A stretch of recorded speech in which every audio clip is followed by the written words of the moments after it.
Let's try take two.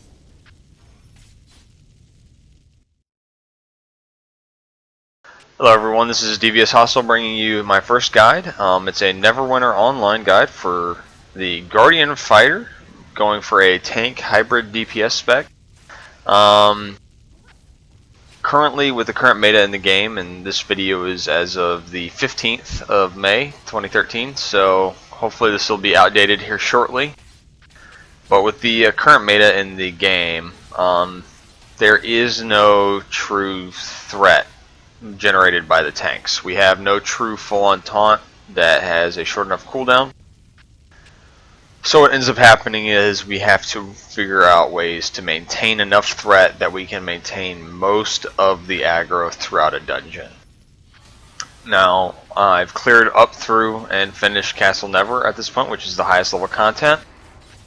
And I'm going to go through my build, the reasons I chose what runes I chose, my spec, my feats, and then even my companion. And hopefully I can give everybody a pretty good idea of what you need to do with your class, how you can look to build it, and what to look forward to in the future. Currently, for gear, I am in the full Grand Regent regalia. It's the 4-piece bonus, I believe, is possibly the best out of the 3 sets of tier 2, which gives us 20% of power based off of our defense. Well, most Guardian fighters, once they're in tier 2, have about 4590 to easily almost 5,000, depending on how they ruined. They're going to have that much armor that I gain almost 1,000 power from it. From there, in the helm and the utility slot, all utility slots put movement speed. It's the Dark Rune, but a rank 5. You can go up to rank 7s to 9s if you'd like to, but with new content supposedly coming out in the next coming months, I don't know if it's worth wasting the money getting into a rank 9. Movement speed is king. We are the only class currently within the game that takes as large of a hit of movement speed decrease on combat, on entering combat. You'll notice that if you're trying to drag a bunch of mobs, you will be the slowest moving one. I'm assuming that has to do with a lot of the Neverwinter lore, and once we're in combat, our shield makes us heavier, sort of thing, so we run the slowest. So movement speed is key. So I recommend getting a rank 6, possibly a rank 7 if you have the high enough gear. And then on our chest piece, I would suggest maximum hit points in all your defense slots. Maximum hit points is actually pretty boss. Currently, with the full tier set and all but one tier 2 ring, and technically I think I have a tier 2, it's a tier 2.5, the ones from Castle Never. I'm only missing one ring. Everything else is pure tier 2, and the defense and deflect stats that I have are just outstanding. You can't get too much harder or higher because of the diminishing returns, and those diminishing returns, I mean, you're literally getting tenths of a percent for every 100 or so that you start putting in for defensive stats. So I'm sitting at 32, 22, 26. So, I mean, I have a stupid amount of hit points. At that point, that's pretty much the only thing you can stack. Your defensive stats aren't going to continue to push you up higher and higher in your damage resistance. So you might as well stack HP. When in doubt, stack HP. It's best possible solution, and they're the cheapest. On most markets, Radiant is the cheapest frickin' enchant you can get. That being said, alright, for your armor enhancement slot, my recommendation is Negation. My other recommendation would be Soulforged. However, there's a problem with Soulforged right now, and I don't know if it's working as intended, but thank you for playing in open beta. Soulforged, if you are hit for an amount that does not take you directly into the 25% mark, so say you're like one hit to your 15% point,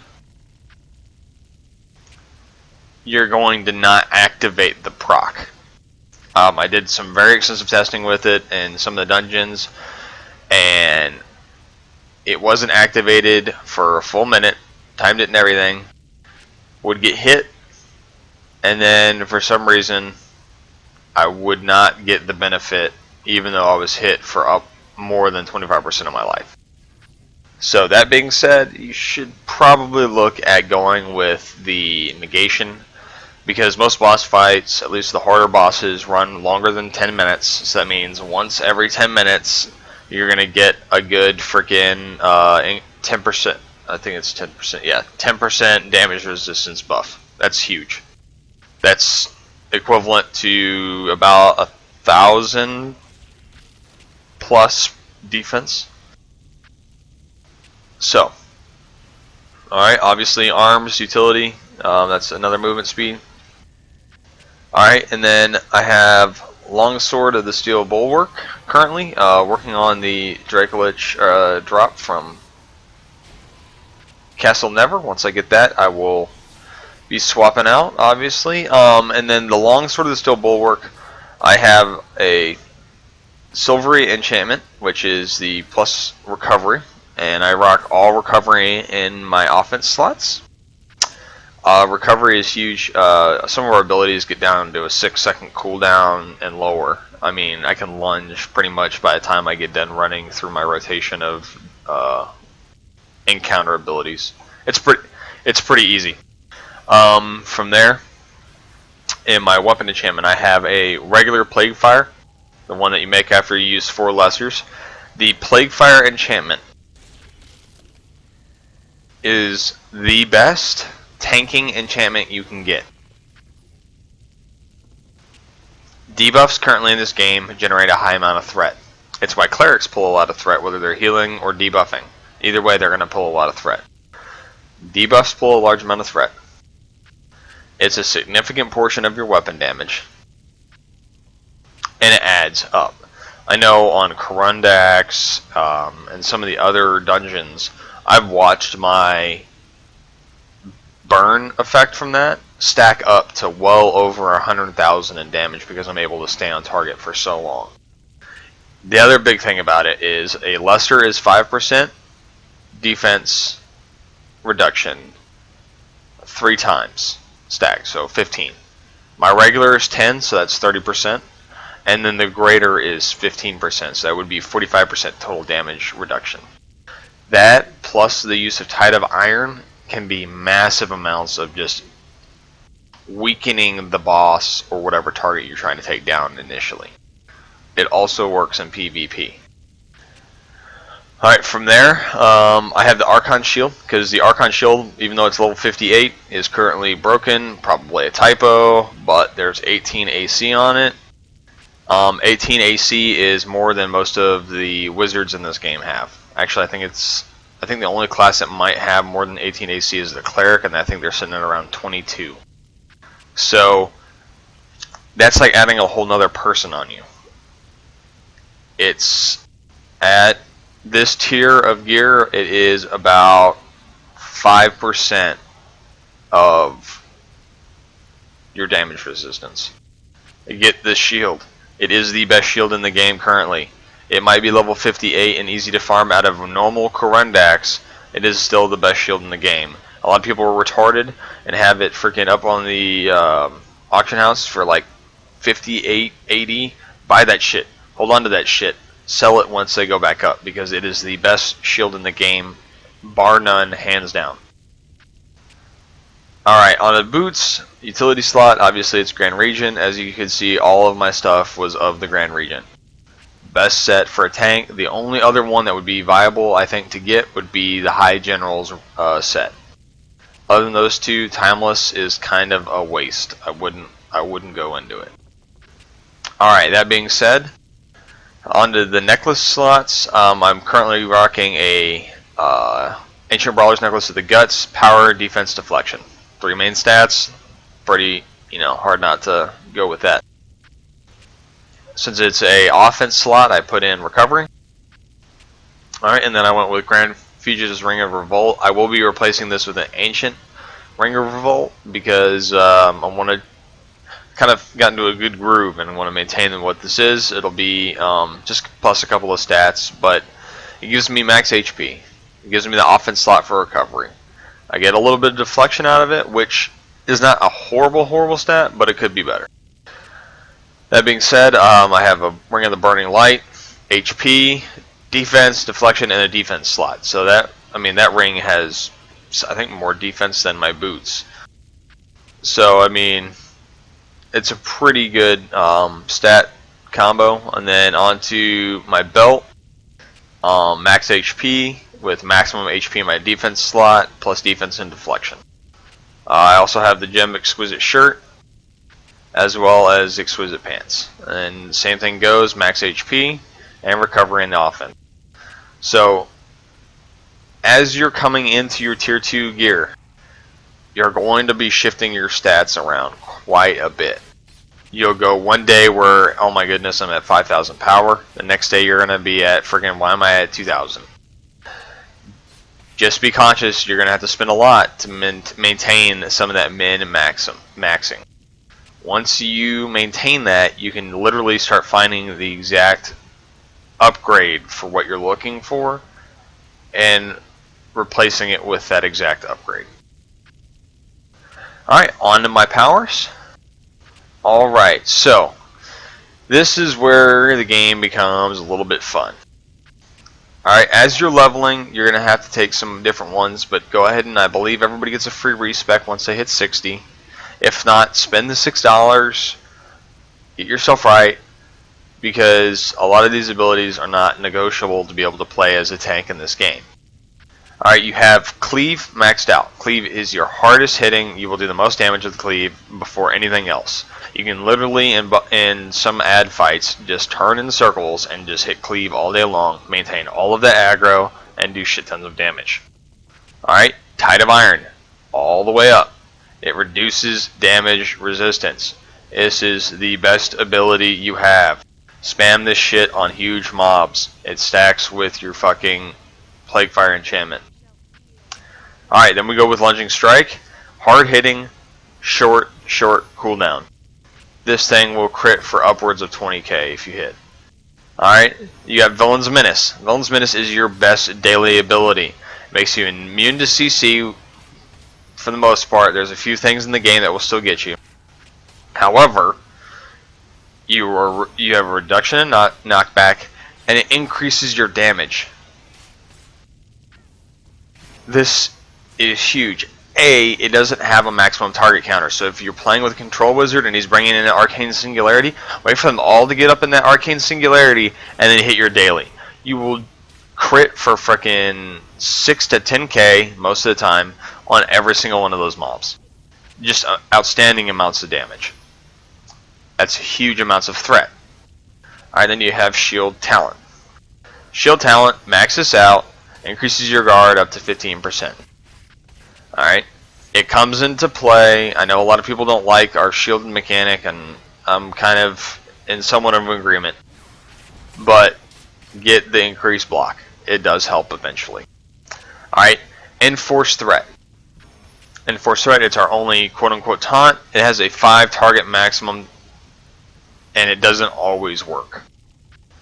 It's kind of a joke. However, it still places marks on them, which means when you have a mark on a target, you generate increased threat. So, because it still places a mark, it still allows you to pull some of that aggro, and you're able to use some of your AoE abilities, or even some of your single target, in order to generate enough threat in order to pull them off, because that mark will assist you out. Alright, Griffin's Wrath, max that out. That's mostly for PvP, has some PvE uses. Alright, grab Terrifying Impact, has some PvP uses and some PvE uses. It's very situational, but it's not a bad. Alright, and then you're going to go into Knee Breaker, max that out. Knee Breaker is good in PvP and good for single target boss fights where literally all you have to do is put as much DPS on that boss as you can. Karandax is a great example. Temple of the Mad Dragon is another. Those are bosses that doesn't really necessarily require you to face them any direction because they really aren't going to move, and because of the abilities that you do and your feats, you're going to be having threat most likely anyway. So knee breaker, the damage that it does, especially if it crits, it can tick upwards of 40k, especially if you use it when you have Villain's Menace up. It's not saying wait until your daily's up. Use it on cooldown, but when your daily's up, I generally will wait for all of my cooldowns to quit, drop my daily, and then go through the full rotation. Knee breaker is huge if you can get it to crit. Enhanced Mark, max this out. It's a great little trash mob thing. And it's actually kind of good for some boss fights when you're having to jump around and maintain threat on moving targets that lose threat. Phase spiders lose threat every time they phase. The Pirate King, I'm sorry, not the Pirate King, it's the... No, I'm sorry, yes, Pirate King. Pirate King, every time it spawns a new group of ads, they generally run through the boss. If you just drop Threatening Rush, which I'll get to here in a second, it'll actually pull some of those mobs off and give your cleric some more time to kite. Alright, grab 1 point in the Knight's Challenge. Great threat if you want one target to do double damage to you and you want to do double damage back. Great. Works great to kill clerics in PvP. You can two-shot them. It's fucking outstanding. Next, Combat Superiority. Max this out. This is your best class feature. Anvil of Doom, Frontline Surge. Those two are pretty self-explanatory. Frontline Surge is great for keeping aggro. It knocks everything prone. Great interrupt. Go on to Threatening Rush. Max into the fray. Max into the fray. Trample the Fallen. Everybody says it's broken. It's not. It's outstanding. Quite possibly one of your best trash abilities. You do more damage to things that are controlled. If you're not running with a control wizard, you're fail. Anytime it's daze, so rogue smokescreen. Anytime it's getting sucked into a arcane singularity, steal time, oppression of force, any of those abilities, just to name a few. Even your frontline surge. When you use frontline surge to knock down the target, guess what? Those are now under a control effect. That's 15% more damage.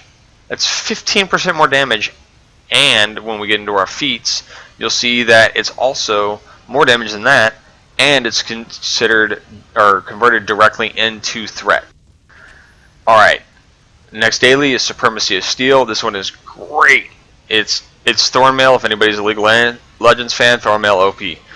Alright, from there we got Knight's Valor. Knight's Valor is great at defending your party. It's great when you team it up with Supremacy of Steel. Drop your Knight's Valor, drop your Supremacy of Steel, give it a good 5-second count, and then hit your Supremacy of Steel again, send this fan back out, returning a large portion in percentage of damage received.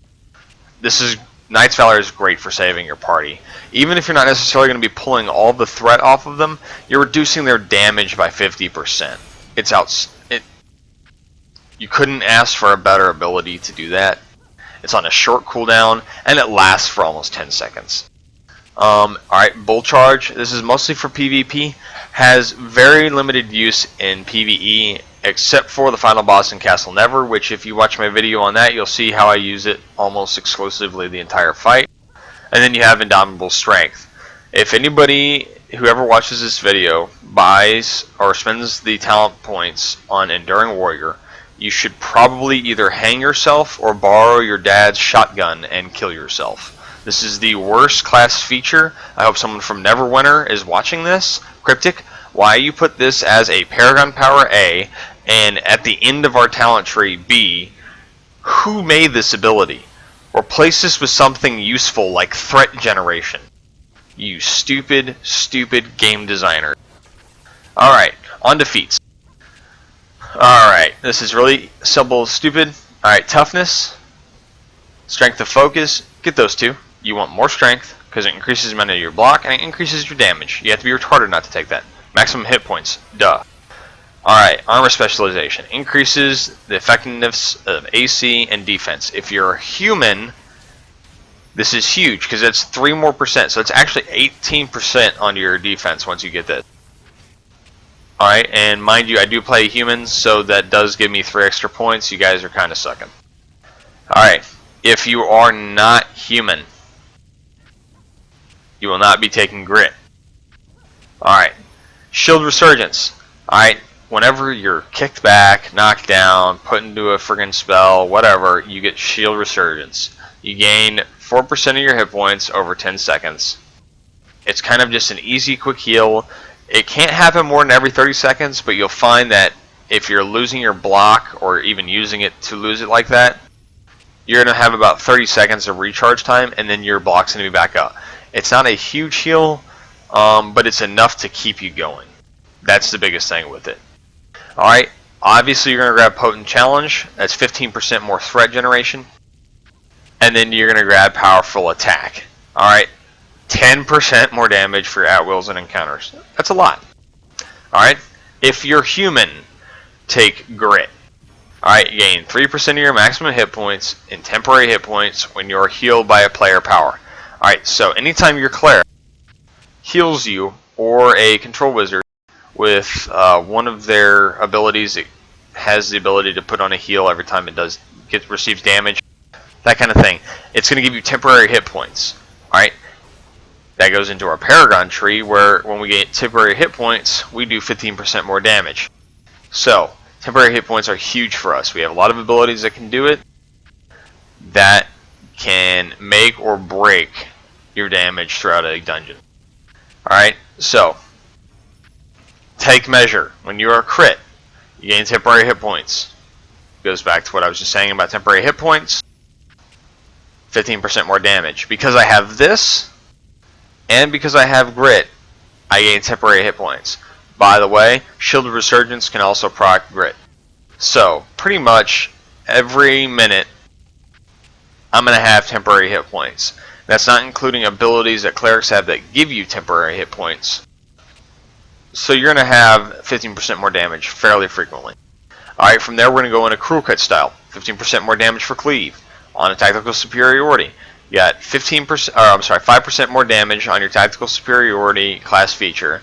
And once you have 5 points in it, it doesn't require you to actually be hit by the target first, which basically means it's 20% flat increased damage. Alright, from there you're going to grab Reckless Attacker, the final ability. Reckless Attacker gives us power. Gives us power proportional to our block meter. Alright, so say our block meter is at 100%. That's 100% extra power. So my 4,000 power right now is actually probably about 2008, if you actually go through and count all the stats on my character. But because I have full block and maintain full block, I have 4,000 power. It allows you to stat differently. It's very good for maneuvering your points and putting in certain stats throughout your build.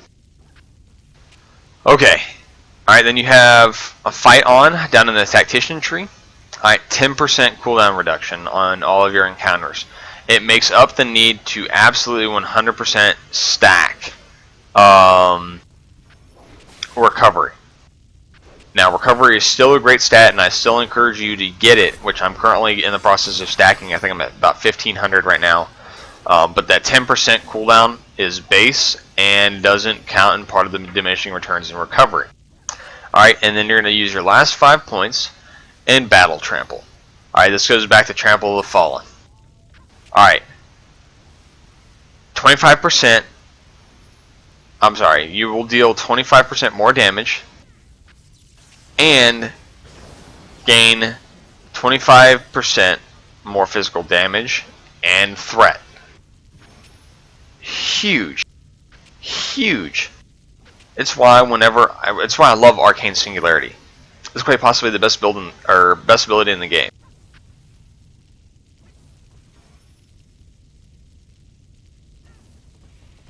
And of course, while I'm doing a guide, my allergies kick up and I start to sneeze. Alright, so Arcane Singularity goes out. Immediately, drop your taunt. Drop Enforced Threat. Once you drop Enforced Threat, drop Villain's Menace. Then drop Frontline Surge. The amount of damage you're going to do in that period of time is easily in the hundreds of thousands. Actually, I've recently surprised some of the most geared out control wizards on the Dragon Shard that I group with, that we clear Castle Never with, is I can actually keep up in damage with them now because of this ability. I keep more targets off them now. So, that being said, look at your build. This protector tree right here that I'm mousing over, half of it does not work. Over half of it is absolute garbage. The 5 to AC doesn't always add into your stats, and even if it adds into your stats on the top hand portion of your character screen, it doesn't add into your freaking actual gear score rating or your actual damage resistance rating. So, that being said, don't go into this tree. You're going to lose out on damage, which is what you really truthfully need to bring to the table, because if you're in this tree, you do pathetic amounts of damage. And this tree says shield slam. Really? Really? It says your shield slam and stab at wills deal 15% more damage. I'm sorry. I don't have a shield slam. I wish I did. I know I have Tide of Iron, but I don't have a shield slam. So, you know what? I hope someone from Neverwinter watches this.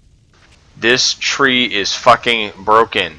This is useless. If anybody specs into this tree, they literally make their class more useless than you already made us. Okay, on to our companions. Alright, we have the wife. Alright, that is my level 25 Acolyte. The Acolyte is the best companion for a Guardian Fighter, hands down. Alright? I'm still working on upgrading her runes and some of her items, however. Alright, offense slot, recovery. Another offense slot, power.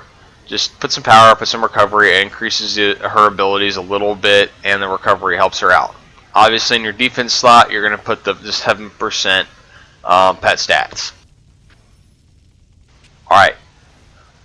Currently, cheapest one that I was able to find, Greater Icon of Retribution. I did that for the lifesteal. And you'll see why here in a second. Surgeon Band, lifesteal. And we have Ancient Berserker's Ring of Cleaving, lifesteal. Okay. So my pet has 479 lifesteal. I gain 7% of that. On top of that, she has what's called Kelenvor's Sword. Blesses target ally with lifesteal based on companion's level and total lifesteal. Alright, I don't know what this buff actually truthfully is, but currently it's running at about 2,500 addition to what I currently have. That's at about, I think it's 14.6% with what I currently have base on my character. So, that's quite a bit of lifesteal. It ticks in, 50, 60 a time, but you also got to remember that my Plague Fire is also ticking it off. I heal myself hugely with Villain's Menace. And then we have Blessing of Kelenvor. Shields target ally, reducing damage taken by 10%. That's 10% damage resistance. Flat. You don't have to do anything for it. It just gets cast on you when you're in combat. It also will get cast on your allies. This is great to have on any encounter. Any encounter. Have your Acolyte out. The shield buff is outstanding. It's on a 4-second cooldown. I'm not really quite sure how long it lasts, but it's great.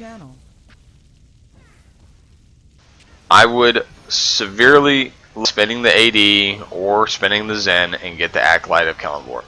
Anyway, guys, this is my build for the Guardian Fighter. I will be replacing this one if at any point in time they make my class even